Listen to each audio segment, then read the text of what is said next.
화학분석기능사 2015년 제4회 기출문제 해설입니다. 지금부터 60문항을 순서대로 풀어보겠습니다. 표준 상태는 0도, 1기압입니다. 압력과 온도가 모두 바뀜으로 보일 샤를의 법칙을 씁니다. 온도는 반드시 절대온도로 바꿔야 합니다. 처음은 0.5기압 10m 293켈빈이고 나중은 1기압 273켈빈입니다. 섭씨 온도를 그대로 넣으면 답이 완전히 달라지니 273을 더하는 것을 잊지 마셔요. 답은 2번입니다. 에탄올에 진한 황산을 넣고 160도에서 180도로 가열하면 황산이 물을 빼앗아 가면서 메틸렌이 만들어집니다. 분자에서 물이 빠져나가며 이중결합이 생기는 반응이라 제거 반응 또는 탈수 반응이라고 합니다. 참고로 140도쯤에서 가열하면 에탄올 두 분자가 이어져 다이에틸에테르가 됩니다. 온도에 따라 생성물이 달라지니 함께 기억해 두셔요. 답은 2번입니다.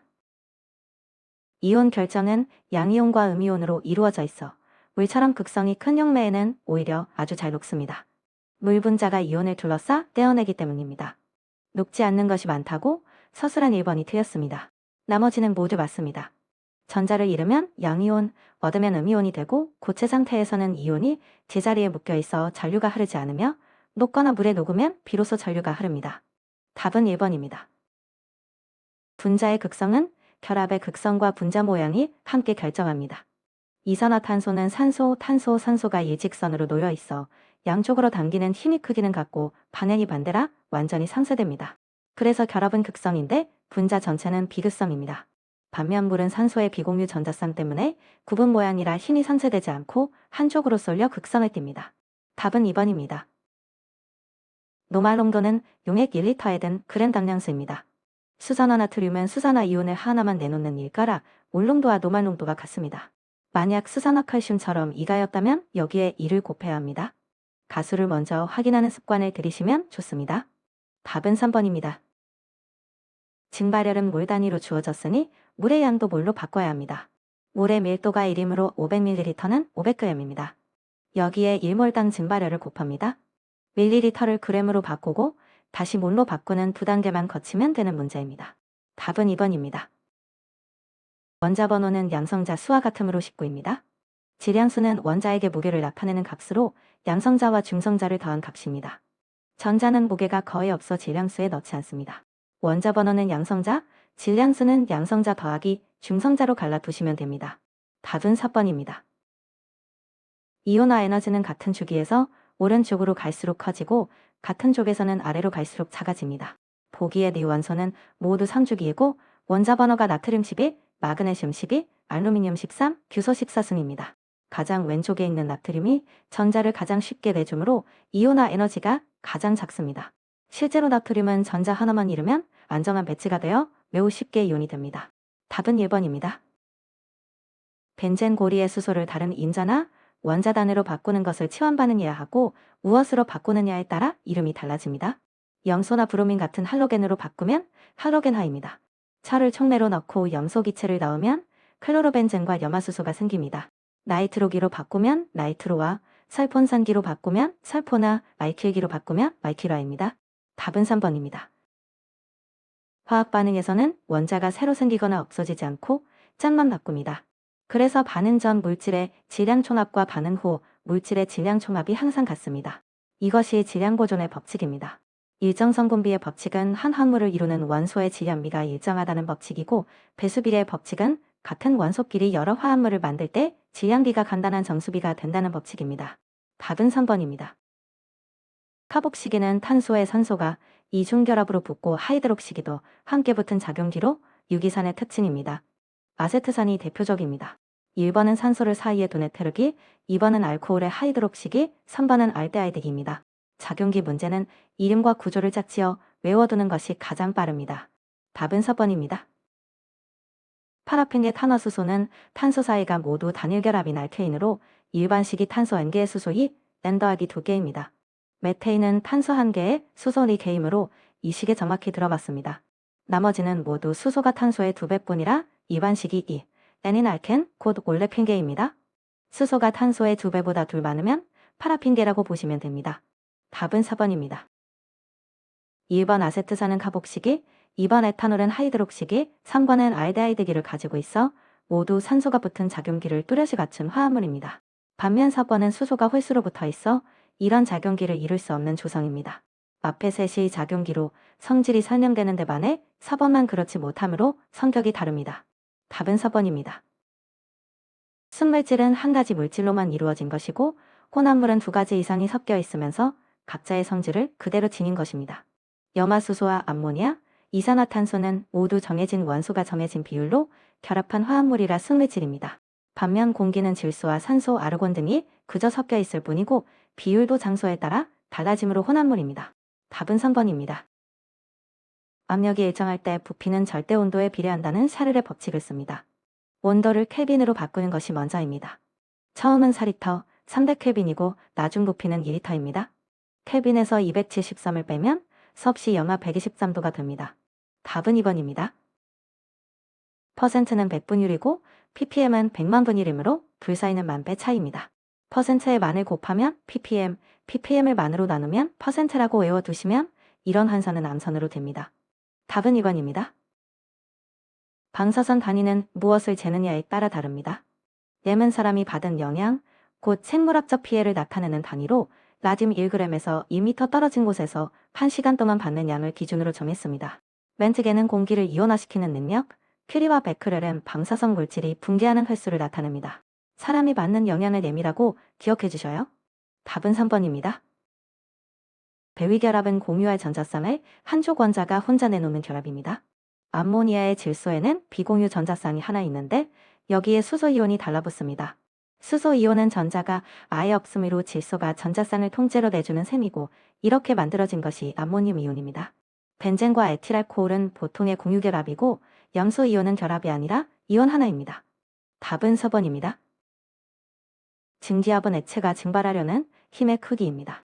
증기압이 크다는 것은 분자끼리 끌어당기는 힘이 약해 쉽게 날아간다는 뜻이므로 증발이 잘 됩니다. 또 대기압과 같아지는 온도가 낮아지므로 끓는 점도 낮습니다. 온도가 올라가면 분자 운동이 활발해져 증기압도 커집니다. 증기압이 크면 증발이 어렵다고 서술한 1번이 반대입니다. 답은 1번입니다.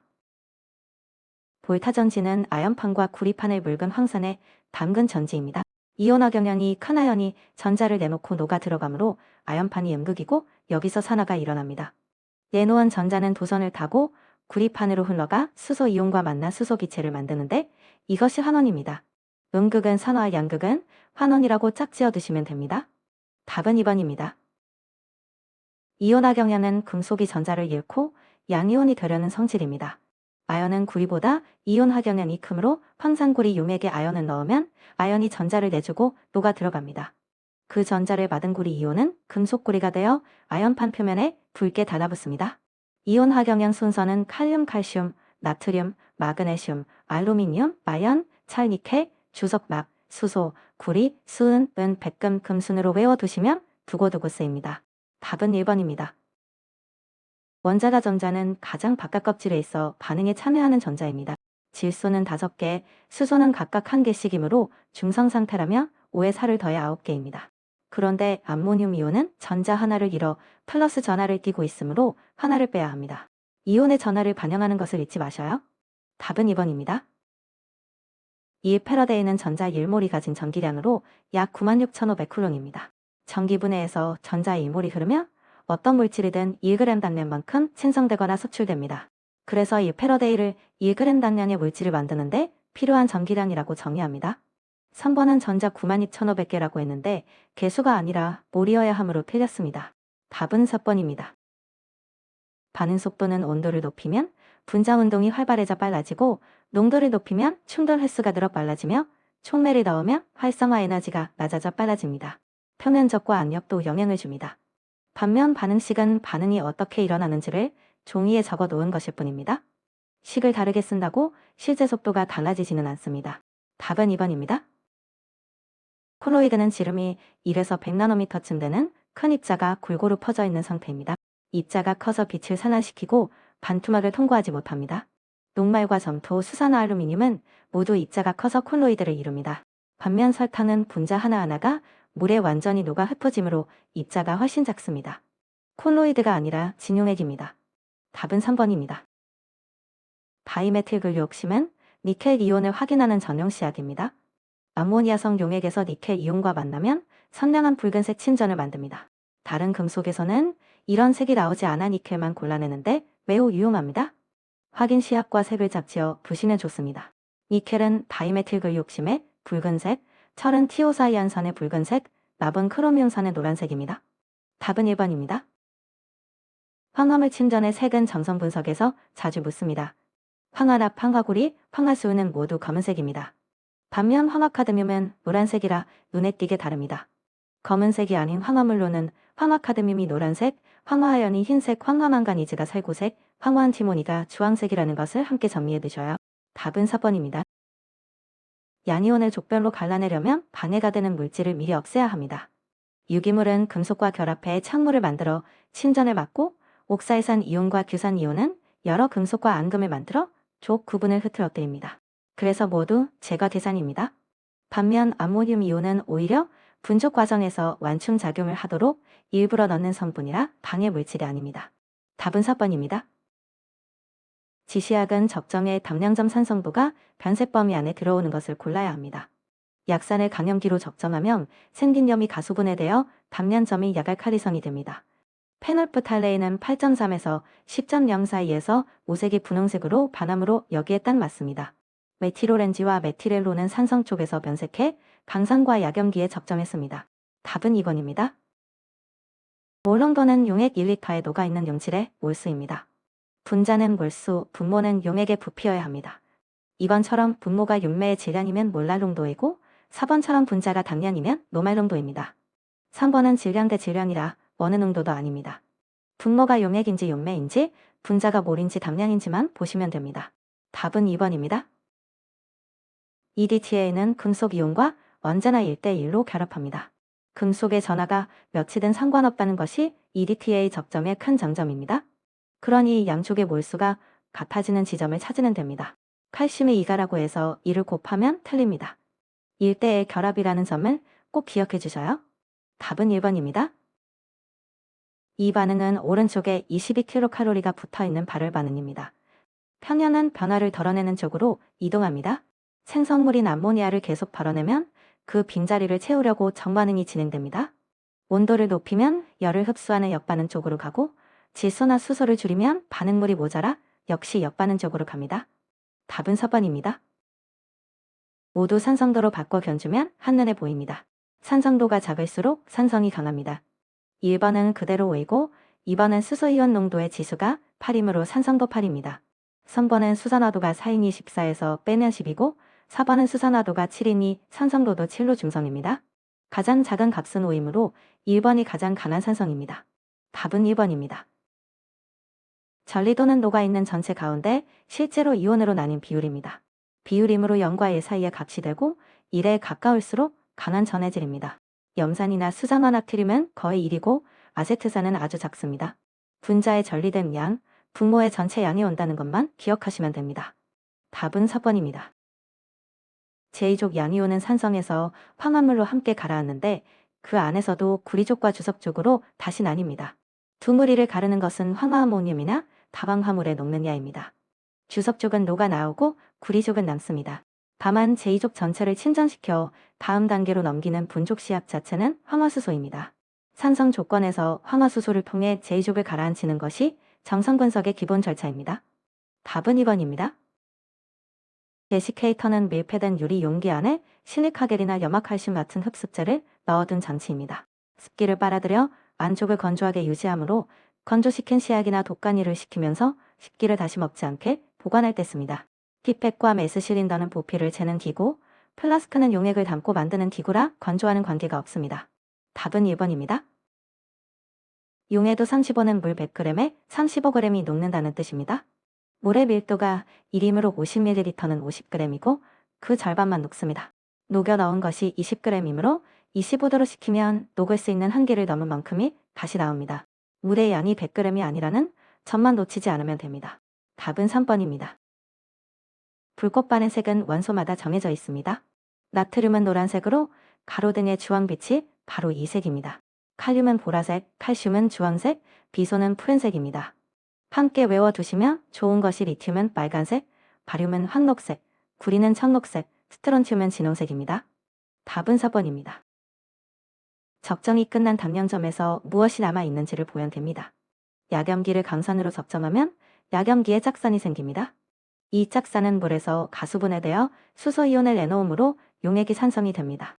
그래서 담양점의 산성도는 7보다 작습니다. 이럴 때는 산성 쪽에서 변색하는 메틸오렌지를 지시약으로 씁니다. 답은 2번입니다. 비중이 1.836이므로 용액 1리터의 질량은 1839g입니다. 여기에 순도 97%를 곱하면 황산의 질량이 나옵니다. 황산은 수소이온을 2개 내놓으니까 산이므로 여기에 2를 곱합니다. 비중으로 질량을 구하고 순도를 곱하고 가수를 곱하는 3단계를 차례로 봐보면 됩니다. 답은 2번입니다. 빛은 파동이라 여러 빛이 겹치면 서로 보태지거나 깎입니다.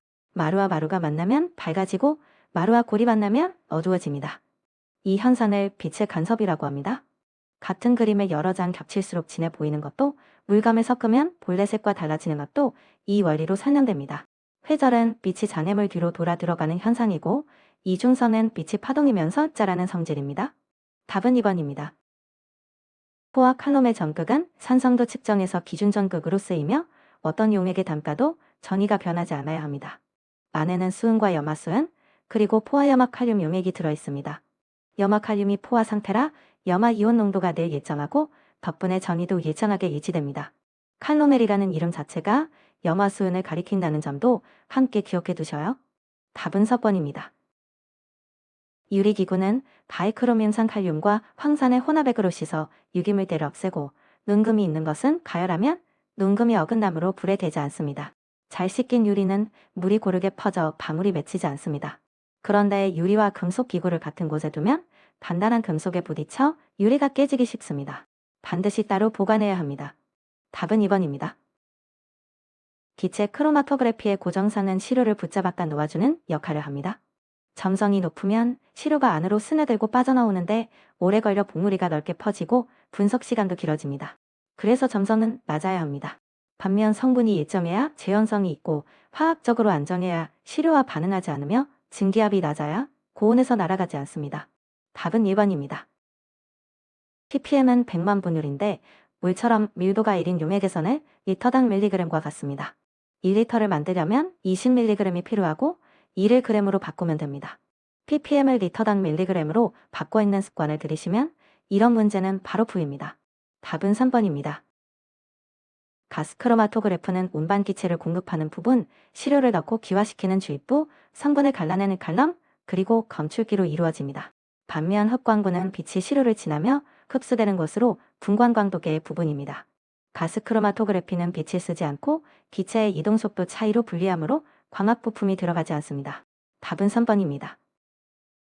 물속에서는 수소이온과 수산화이온이 늘 함께 있고 어느 쪽이 많은지로 객선이 정해집니다. 수소이온이 더 많으면 산성, 수산화이온이 더 많으면 알칼리성, 분홍도가 같으면 중성입니다. 수소이온이 많을수록 한성도 값은 작아지고 산성은 더 강해집니다. 약성이라는 용어는 화학에서 쓰지 않습니다. 답은 1번입니다. 불꽃이온화 검출기는 시료를 불꽃에 태워 생긴 이온이 만드는 전류를 재는 장치입니다. 이때 쓰는 불꽃은 수소와 공기를 태워 만듭니다. 수소 불꽃은 온도가 높으면서도 그 자체로는 이온을 거의 만들지 않아 시료에서 나온 이온만 깨끗하게 잴 수 있기 때문입니다. 헬륨과 질소는 운반기체로 쓰이고 산소는 공기로 공급됩니다. 답은 3번입니다. 분리관의 성능은 성분이 얼마나 잘 갈라지느냐를 말합니다. 관이 길수록 고정산과 만나는 기회가 늘어 잘 갈라지고 온도는 시료가 고정산에 붙잡히는 점도를 좌우하며 고정산을 얼마나 고르게 채우느냐도 분리에 직접 영향을 줍니다. 반면 검출기의 기록계는 이미 갈아져 나온 신호를 그려주는 장치일 뿐 분리 자체에는 관여하지 않습니다. 답은 3번입니다. 흡광도는 투과도의 역수에 상연호구를 취한 값입니다. 투과도는 소수로 바꾸어 넣습니다. 투과도가 10%이므로 소수로는 0.1입니다. 투과도 10%면 흡광도 1, 1%면 2, 100%면 0입니다. 이 세 장만 외워두시면 계산 없이 답이 보입니다. 답은 2번입니다. 위험물은 성질에 따라 나뉩니다. 발화적 물질은 스스로 불이 붙거나 물과 닿으면 발화하는 것으로 칼륨과 나트륨, 황, 인이 대표적입니다. 칼륨과 나트륨은 물과 격렬하게 반응하고 황리는 공기 중에서 저절로 탑니다. 2번과 3번은 불이 잘 붙는 인화성 물질이고 4번은 충격으로 터지는 폭발성 물질입니다. 답은 1번입니다. 금속을 그 금속의 이온이든 용액에 담그면 금속의 이온으로 녹아나가려는 힘과 이온이 금속으로 붙으려는 힘이 맞서다가 표현에 이릅니다. 이때 금속과 용액 사이에 생기는 전이차를 전극전이라고 합니다. 이온화 경향이 클수록 녹아나가려는 힘이 세서 전극전이가 났습니다. 표준 상태에서 젠값을 표준 전극전이라 하고 전지의 기전력을 계산하는 기준이 됩니다. 답은 1번입니다. 물질마다 특정 파장의 빛을 흡수하는 성질이 있고 얼마나 흡수했는지를 재면 무엇이 얼마나 있는지 알 수 있습니다. 이 원리를 이용해 정성 분석과 정량 분석을 하는 기기가 분광광도계입니다. 광원, 반색화 장치, 흡수용기, 검출기로 이루어져 있습니다. 비중계는 액체의 비중을 재는 기구이고 용액광도계와 액성광도계는 실제로 쓰이지 않는 이름입니다. 답은 4번입니다. 광전징배관과 광다이오드, 광다이오드 어레이는 모두 빛을 받아 전기 신호로 바꾸는 소자입니다. 시료를 지나온 빛의 세기를 전기로 바꿔 흑광도를 읽어내는 부분이므로 검출부에 속합니다. 광원부는 빛을 만들어내는 텅스텐 등이나 중수소 등이 있는 곳이고 파장 선택부에는 프리즘과 회절격자가, 시료부에는 셀이 들어갑니다. 답은 4번입니다. 빛의 영역을 나타내는 약자입니다. 적에서는 인프라레드의 앞글자를 딴 IR이고 파장이 780나노미터보다 깁니다. VIS는 비저블, 곧 눈에 보이는 가시 광선이고 UV는 울트라바이올렛, 곧 자외선입니다. 엑스레이는 자외선보다도 파장이 짧은 X선입니다. 파장이 짧은 순서로 X선, 자외선, 가십광선, 적외선이라고 정리해 두시면 됩니다. 답은 3번입니다. 가스크로마토그래피는 점선과 점량을 모두 할 수 있습니다. 봉우리가 나타나는 시간이 머무름, 시간은 물질마다 고유함으로 무엇인지 알아내는 점성 분석에 쓰입니다. 봉우리의 넓이는 그 성분의 양에 비례하므로 얼마나 있는지를 재는 점량 분석에 쓰입니다. 위치는 성분, 넓이는 양이라고 짝지어 두시면 크로마토그래피 문제는 대부분 그대로 풀립니다. 답은 4번입니다. 광원은 측정하려는 영역의 빛을 고르게 내야 합니다.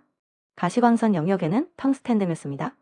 필라멘트를 달구어 400에서 800나노미터 사이의 빛을 고르게 매기 때문입니다.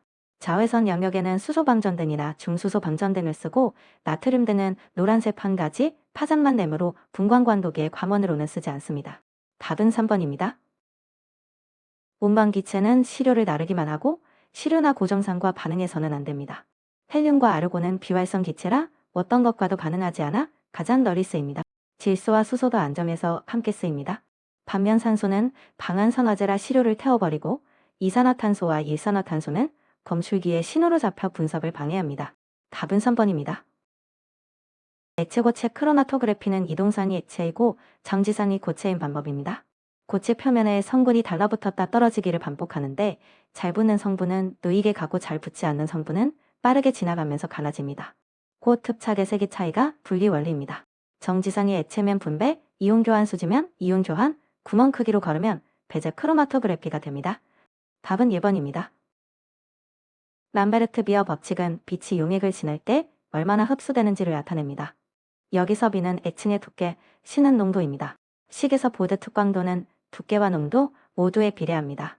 두께가 두꺼워지거나 농도가 진해지면 그만큼 빛이 더 많이 흡수되기 때문입니다. 반대로 통과하는 빛의 비율인 초광도는 둘 모두에 반비례합니다. 답은 3번입니다. 이상으로 화학분석 기능사 2015년 제3회 기출문제 해설을 마치겠습니다. 고생하셨습니다.